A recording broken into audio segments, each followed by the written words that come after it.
13 ans après, le président de la République fait appliquer la gratuité de l'enseignement, qui est bien reconnue à la Constitution dans son article 43, alinéa, je crois bien 4. L'enseignement primaire est gratuit. Aujourd'hui, c'est en vigueur et puis c'est déjà effectif presque dans toute la République démocratique du Congo.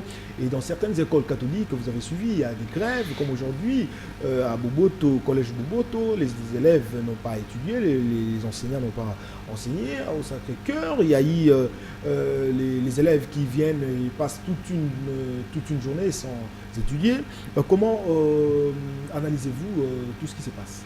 Bon, c'est un démarrage, c'est un processus qui n'est pas facile. Vous comprenez que les gens étaient habitués d'une certaine manière, mais c'est un démarrage. Le chef de l'État lui-même l'a dit, que c'est un processus auquel nous sommes engagés. Ça ne sera pas facile, mais du moins, toutes les difficultés qui vont être rencontrées cette année dans ces processus vont être identifiées, réglées, pour que l'année prochaine, la roue puisse correctement tourner.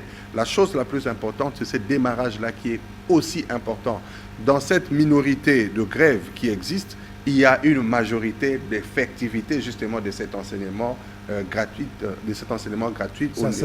base gratuite. Ouais, ça ne risque pas d'influencer non, je ne pense pas.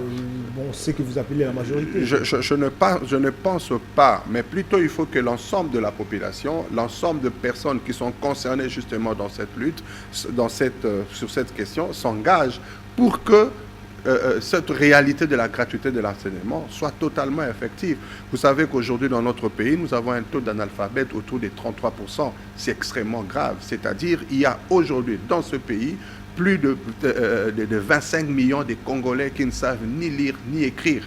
Donc, tant que cette histoire ne va pas commencer de la gratuité de l'enseignement de base, chaque année, ce taux sera toujours croissant. Mais le chef de l'État, comme cela est cas constitutionnel, s'est engagé à commencer.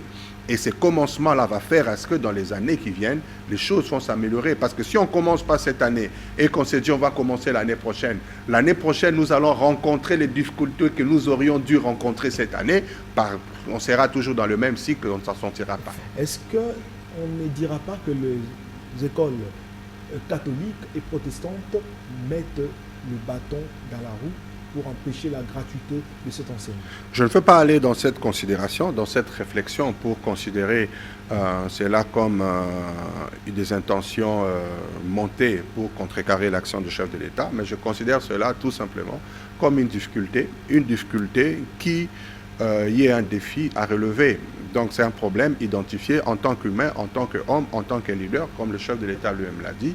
Nous devons avoir la capacité justement de trouver la solution. Donc le gouvernement est mis en place, le problème est identifié, ils doivent travailler dans le sens d'apporter la solution.